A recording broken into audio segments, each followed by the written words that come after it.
Hello and welcome to the Beyond 6 Seconds podcast. I'm your host, Carolyn Keel, and today I'm really excited to be speaking with my guest, Natalie Brooks. Natalie is the founder of Dyslexia in Adults, a company that works to create a safe and creative space to discuss both the challenges and strengths of being an adult with dyslexia. After struggling in the workplace herself, Natalie created this community to offer support and empower individuals to better understand themselves. Prior to this, she worked in account management roles at a number of companies, including Trainline and Amazon. Natalie, welcome to the podcast. Thank you so much for having me. I'm so excited. Yeah, I'm so excited to talk to you and learn more about your company and your own journey. So how did you get the inspiration to start Dyslexia in Adults?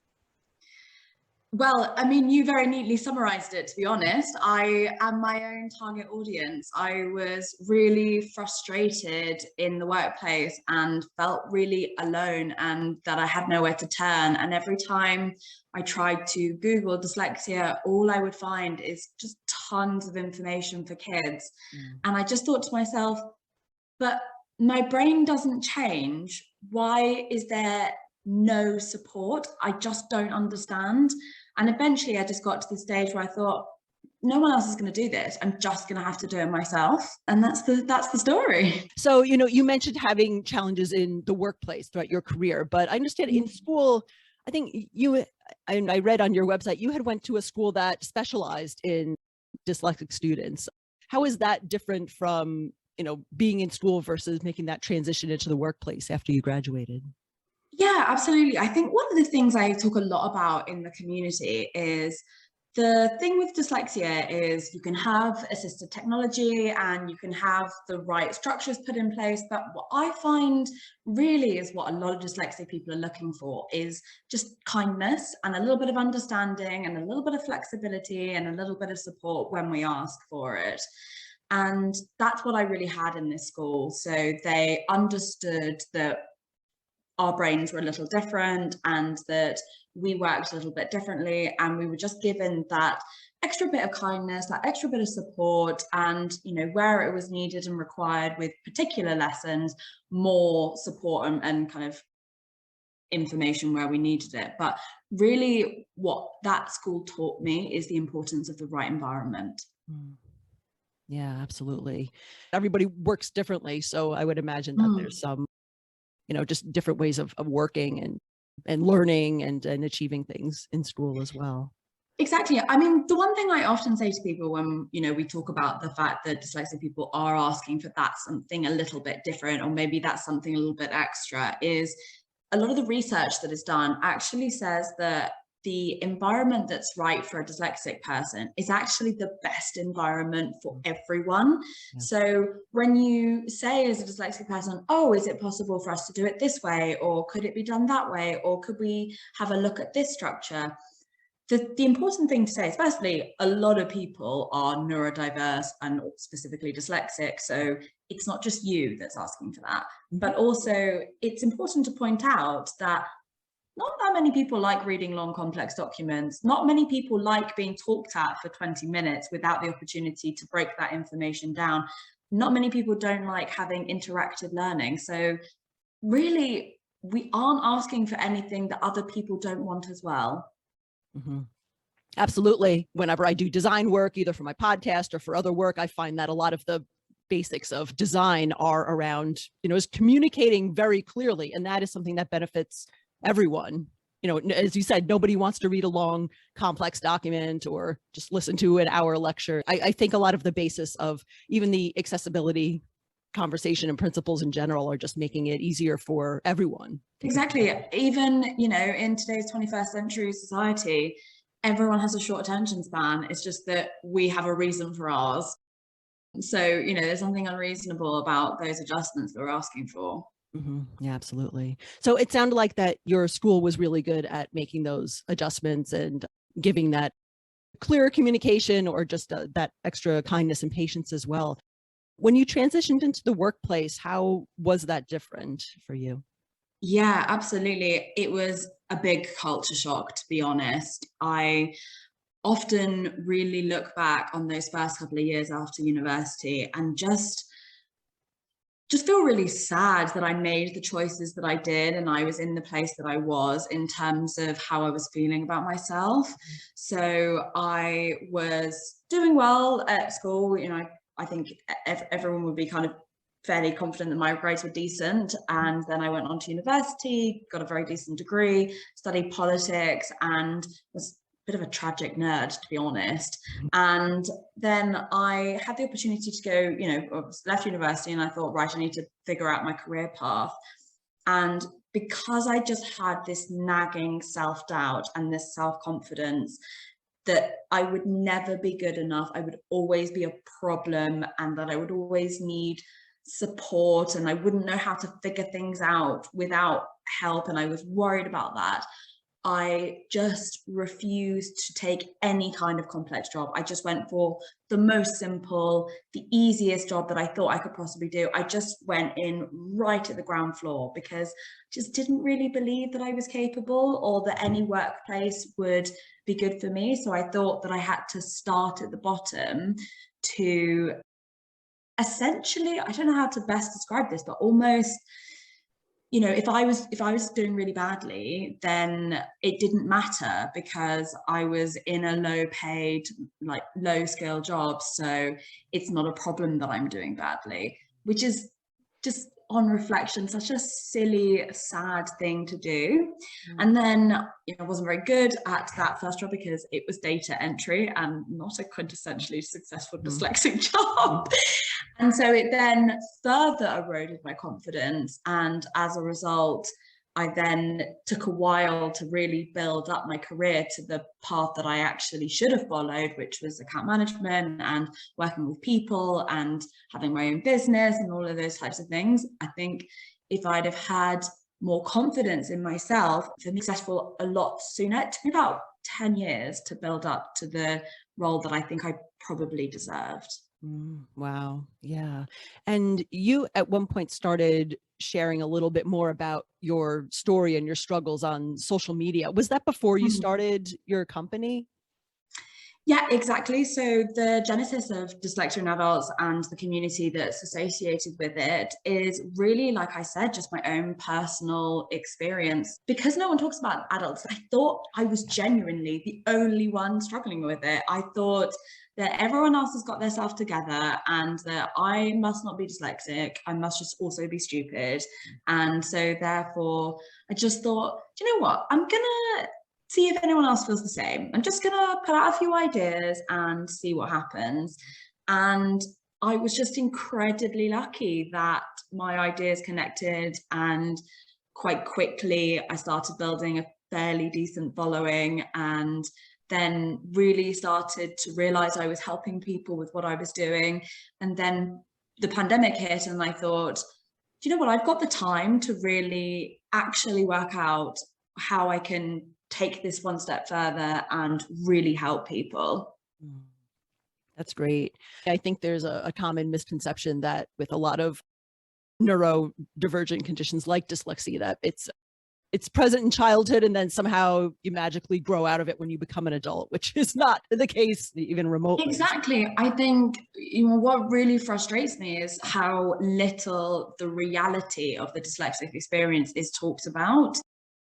Or neurodiversity as a whole. We talk about it through this really narrow lens of, maybe struggling with spelling or struggling with reading aloud, but actually it's the way that your brain processes things. So it's so complex and impacts so much of your everyday life. So opening up and having that real conversation is really important to me. Absolutely. And it sounds like that's what you're doing, well, first through your social media on Instagram. I know you share a lot of videos and a lot of content there. And then with starting your own online community. Tell me a little bit more about your community and exactly how does it help and support adults who are dyslexic?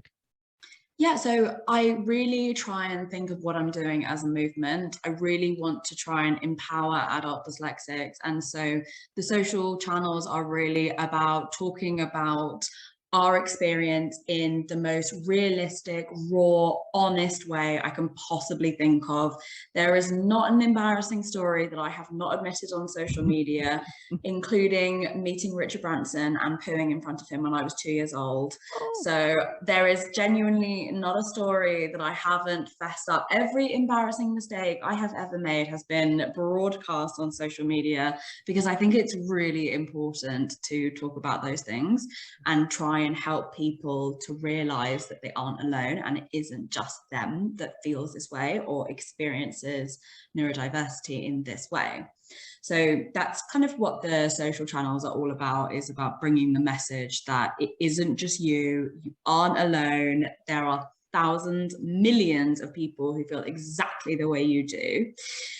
And then the community that sits alongside that, what I realized is social media is great and it's fantastic at getting the message to people, but then once you've got their attention, trying to actually help them create change, inform them on different ideas of how they can help themselves, but also understanding who they are and what their strengths are, and trying to really deep down make them believe them in their strengths, because I think a lot of people know what the strengths of dyslexia are, but do they truly believe them is a really complex, difficult thing to do. And when someone's just scrolling on the sofa on a Sunday night, it's not as easy to really deliver that change. So I realized I needed people's longer attention spans, and so I really wanted to try and create connections with people. And like I said, the whole genesis of this business that I have is because I felt alone. And so community is also really important to me, and delivering that for people. So I really wanted to take that element of helping people and creating that environment where people don't feel alone to the next level, which is genuinely my pride and joy. I think I might be the luckiest person in the world. That's wonderful. So it really sounds like it creates a safe space for people to learn more about dyslexia and then to share their own experience as people who are dyslexic. Exactly. And I'm so honored that the community members are so honest and raw as well in the kind of conversations that we have. So we had one member who stood up a couple of months ago and said, do you know what? My dyslexia actually resulted in me getting divorced. And the result of my divorce was that I was homeless. And I really believe this is all led from my dyslexia. And, you know, he really opened up in a very honest and real way. And that was really powerful. And then a couple of days ago, we had a community member who had their probation extended because their boss believed that they were struggling at work. And then 3 or 4 other people in the WhatsApp group said, oh my God, I can't believe you just shared this. I was too nervous to say, but this happened to me last week. And then, you know, we had jumped on a call, 5 of us, and sat there and said, yeah, this has happened to me. Yeah, I had this happen to me. And we worked out a practical, actionable steps for them to really help themselves. And that was all created because they had the space to be honest and real with people who they knew understood their brains, rather than, you know, if someone said to you, oh, I got my probation extended because I'm dyslexic, someone else might say, no, you didn't. It's because you're not good enough. Right. And instead, everyone else was like, yeah, I've had exactly the same experience. I totally understand. Yeah, because especially those types of conversations that, you know, relate to work or other parts of life can be really challenging to have. It's a lot, you know, to open up and be vulnerable while still maintaining your privacy, because it's a delicate balance to walk. So it's great to have that support with a community that understands. Exactly. And, you know, sometimes we want actionable, practical steps to help ourselves. And sometimes we just want to rant. Like sometimes we just want people who will go, yeah, do you know what? Your boss sounds awful. You know, he sounds like a right, enter bleep, bleep, bleep, bleep, bleep. And that's what they had in this space. And do you know what? A lot of them messaged me saying, I really appreciate your advice and help, but actually just really glad they had somewhere to rant to. Yeah, absolutely. So I think both elements have a really important place. And it sounds like that you're also able to coach people through some of those challenging experiences, either one-on-one or with the rest of the group through the community. Yes, in a funny way, I'm really lucky that I've had a lot of awful experiences. That means that I'm able to take the lessons and learnings from them and really deliver advice and say, you know, I've actually been through this. I know what you're going through because I've been through it too. And I've actually not been through it once, I've been through it twice, or I've been through it 3 times. And let me tell you how I failed. And so you cannot do this again. Yeah. I've had probably about 20 bosses. I just seem to go through them like this. And so I've told so many of them I'm dyslexic, but I almost had the opportunity to kind of trial and error how to tell someone you're dyslexic. So I've tried every option in the book, so I know what works. Yeah, absolutely. You're able to kind of do that. I want to say like A/B testing, but just sort of seeing different Exactly. scenarios. In my own over. life, though, which is probably not wise, but it has ended up being very helpful. Oh, wow. Oh, that is really cool. So you've been running this community, this business since about 2019. What would you say is like the biggest challenge that you've faced in either launching it or running the online community or the business? Gosh, I could really list 1,000 challenges, but I think, you know, as my whole spiel is about being as honest and open as possible, the reality is the biggest one is imposter syndrome. It is a curse that I struggle with every single day, and it's taken me a really long time to even just be able to talk about the business, because for a long time people used to find out that I did this and they'd say, oh my God, I can't believe you do this. This is so amazing. Why don't you talk about it? And I was like, oh, no, not me. It's nothing. It's just, you know, it's just this thing that I do on the side. And I would start flapping my hands, as you can see if you're watching the video right now. And people would say, no, but you're really helping people. And, you know, look at these incredible results that you've had. And I just said, oh, no. It's really sad. I look back in less than a year ago and I could barely even talk about it, let alone talk about it positively. So yeah, I think imposter syndrome is a real challenge that I still probably struggle with to this day. And especially when you're the face of the brand is you and you are the brand. When you have this chronic imposter syndrome, it can be really difficult.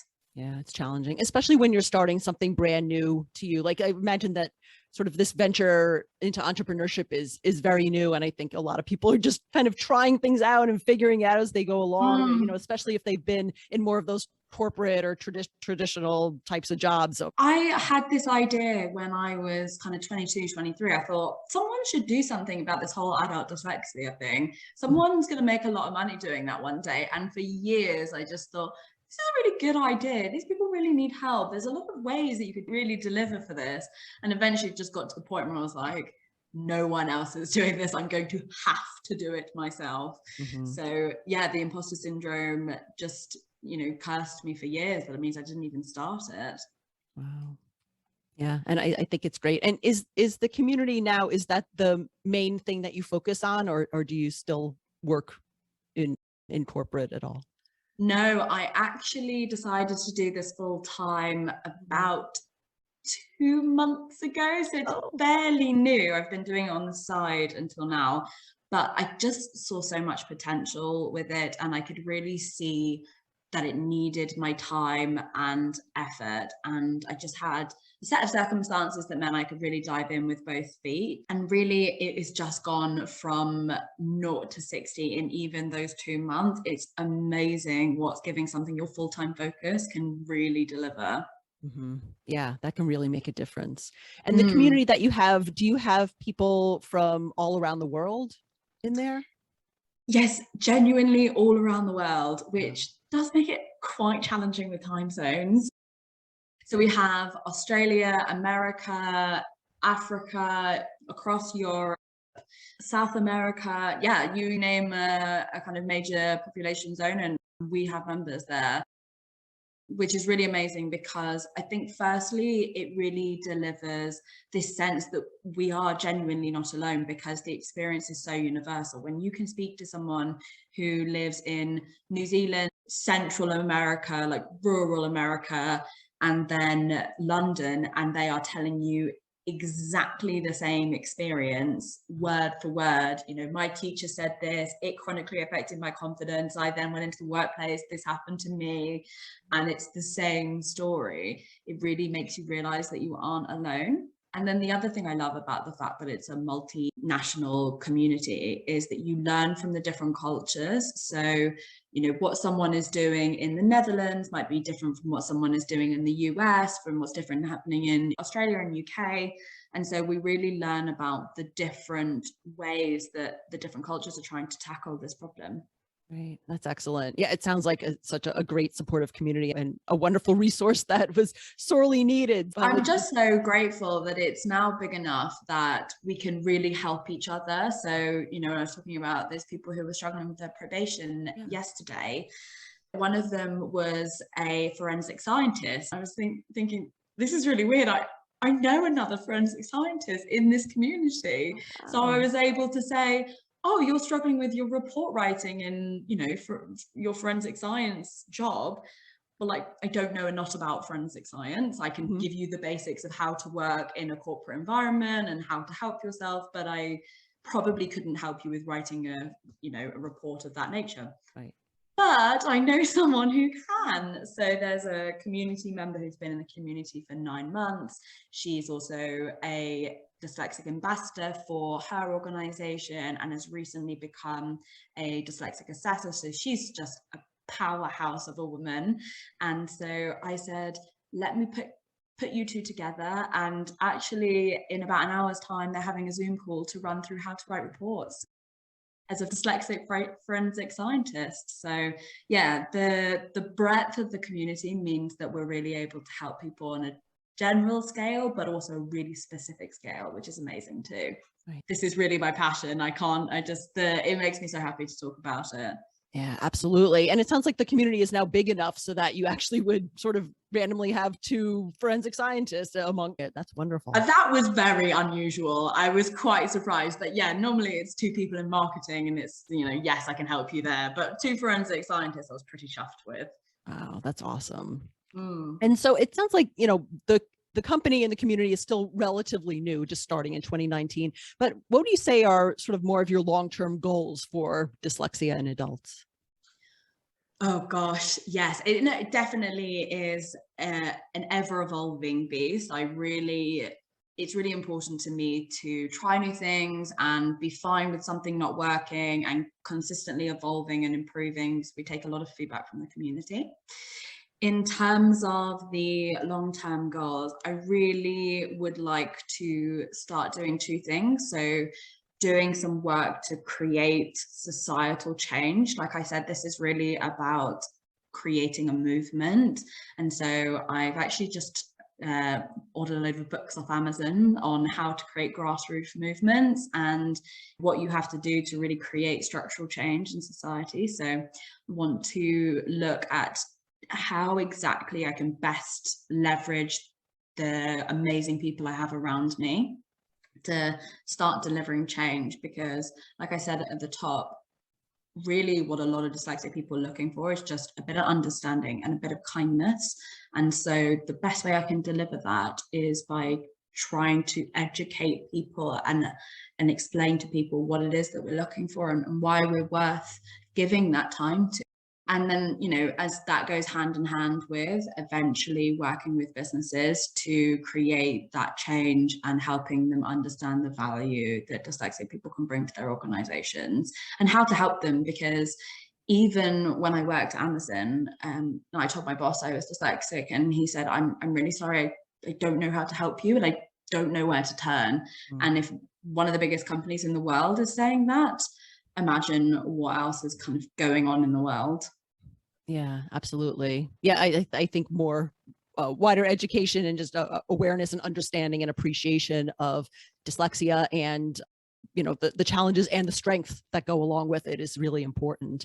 And I know people in your community talk a lot. It sounds like they share a lot of their common challenges. And you were mentioning earlier a little bit about common dyslexic strengths. And yeah, I don't know that a lot of people are really that educated about what some of those common strengths are. So I'd love to learn, either are there certain strengths that either get discussed or come out in the community that you run, or just other ones that you feel that you have personally as someone who's dyslexic? Yeah, absolutely. I think the best way to think about dyslexic strengths is they tend to fall into two buckets. There's the lived experience strengths that you have from living with the challenge that can be dyslexia. So dyslexic people tend to be incredibly hardworking, really determined people. So if something doesn't go well, or there's a problem, or they're having a difficulty, they will just keep on coming back and keep on trying until they succeed. I think about the amount of times I used to rewrite my homework until I got the grade that I wanted. And like a self-confessed nerd, I did mention it earlier. And so, I think I see a lot of that in dyslexic people. We're also incredibly empathetic in terms of, we understand what it feels like to struggle, to feel a bit unusual, to feel a little bit out of the norm.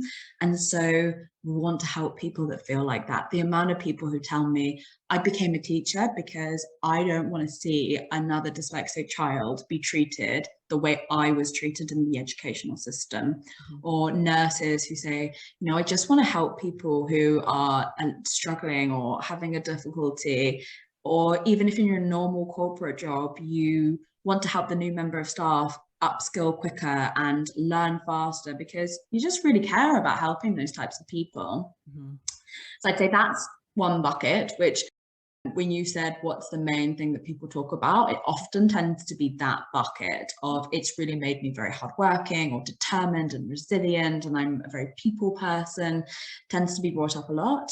And then there's the way that we process information, the way that our brain takes things in differently and looks at them differently. And that's covers a lot of different areas.